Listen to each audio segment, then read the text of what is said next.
یہ نیلا اور خوبصورت سیارہ جس کو طوفانوں کی سرزمین سے بھی موسوم کیا جاتا ہے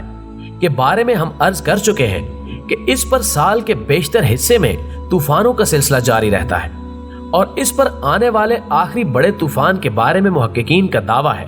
کہ وہ اس قدر بڑا تھا کہ اس نے اتنے علاقے کو اپنی گرفت میں لیا جتنا کہ ہماری زمین کا کل وجود ہو سکتا تھا، جبکہ اس دورانیے کے بارے میں کہا جاتا ہے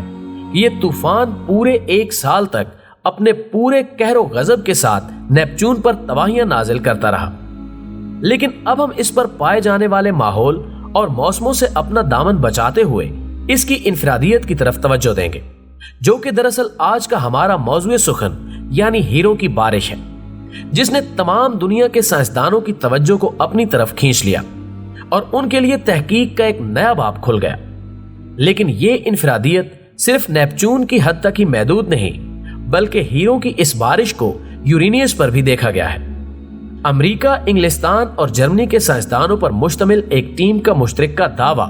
پوری دنیا کے لیے حیران کن تھا کہ انہوں نے نیپچون اور یورینیس کے برفانی علاقوں میں ہیروں کے ذرات دیکھے ہیں، جو کہ بارش کی صورت میں آسمان سے برستے ہوئے دکھائی دیتے ہیں۔ ناظرین گرامی، ہیروں کے اس وجود کے انکشاف کے بعد ظاہر ہے تحقیق کے ایک نئے دور کا آغاز ہو گیا، جس کے بعد سائنسدانوں نے یہ رائے قائم کی کہ یہ شاید مختلف گیسوں کے شدید دباؤ کی وجہ سے ماضی بعید میں ممکن ہوا تھا،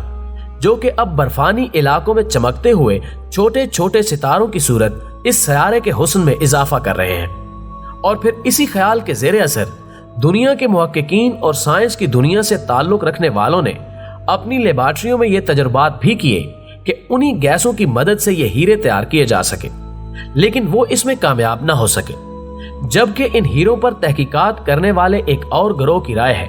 کہ ان سیاروں کی سطح پر موجود کاربن کے ذرات جب مختلف کیمیائی عوامل سے گزرے تو اس کے نتیجے میں ان ذرات نے ان ہیروں کی شکل اختیار کر لی۔ یہی نہیں بلکہ ان کا خیال ہے کہ وقت گزرنے کے ساتھ ساتھ ان جواہرات کا وجود بھی پھیل رہا ہے، اور توقع رکھی جا سکتی ہے کہ آنے والی چند صدیوں تک یہ ذرات اپنے وجود کو نمایاں طور پر بڑھا سکیں، جو کہ لاکھوں کیرات پر مشتمل ہو سکتے ہیں۔ ایک معروف محقق اور سائنسدان ڈاکٹر ڈومنک کراس، جس نے ایک طویل عرصے تک ان ہیرا نما پتھروں پر تحقیق کی اور اس کے بعد اپنے تجربات کو صفحہ کرتاس پر بکھیرتے ہوئے اس کو ایک مضمون میں بند کر دیا، کا کہنا ہے کہ جب میں نے ان پر اپنا کام شروع کیا تو مجھے کئی ایک دلچسپ تجربات سے گزرنا پڑا، اور اس سلسلے میں میرے آخری ایام سب سے زیادہ دلچسپ اور یادگار تھے، جنہوں نے مجھے چکرا کر رکھ دیا کہ یہ ہیرے اس قدر اصلی تھے کہ ہماری زمین پر پائے جانے والے تمام جواہرات کو بھی شرمندہ کر رہے تھے۔ ناظرین گرامی، نیپچون کی حسین اور سرد سطح پر موجود ان ہیروں کے بارے میں جب مزید تحقیق کی گئی تو یہ راز بھی منکشف ہوا کہ ہزاروں سال سے ہونے والی ہیروں کی اس بارش کے سبب ان کی ایک بہت بڑی تعداد برف کے اس سمندر میں دفن ہو چکی ہے، جو کہ تسلسل سے ان کو نگلتا آ رہا ہے۔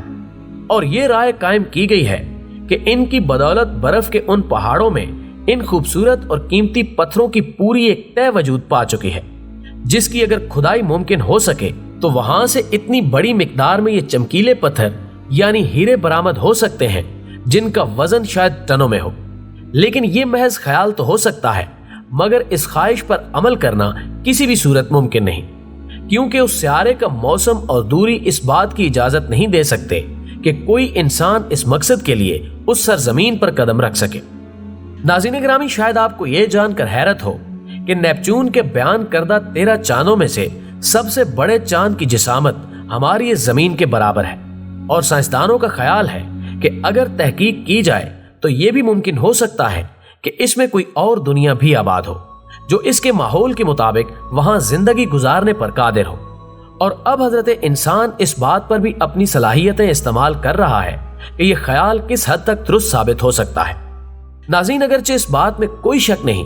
کہ خود ہماری زمین بھی اپنے اس چھوٹے سے وجود کے اندر بے پناہ خزانے چھپائے ہوئے ہیں، جن میں ہیروں اور دیگر قیمتی پتھروں کے ذخائر بھی موجود ہیں، جو کہ دنیا کے مختلف پہاڑی سلسلوں میں پائے جاتے ہیں۔ لیکن کسی اور سیارے پر ہیروں کی بارش ایک ایسا بعید از عقل واقعہ ہے جس کو دیکھ اور سمجھ کر بے اختیار سبحان اللہ کہنے کو جی چاہتا ہے۔ اور سچ یہی ہے کہ ابھی اس کارخانہ قدرت میں کئی اور ایسے راز دفن ہیں جو وقت آنے پر اہل عالم کے سامنے بے نقاب ہو سکیں گے۔ دوستو، ہمیں امید ہے کہ ہماری آج کی ویڈیو بھی آپ کو پسند آئی ہوگی۔ ویڈیو پسند آنے کی صورت میں اسے لائک کرتے ہوئے اپنے دیگر دوستوں کے ساتھ بھی شیئر کر کے ہماری حوصلہ افزائی کیجیے اور کمنٹ باکس میں ہمیں اپنی قیمتی تجاویز سے ضرور آگاہ رکھیے گا۔ ہماری اگلی ویڈیو آنے تک آپ کا، ہمارا، ہم سب کا خدا نگہدار۔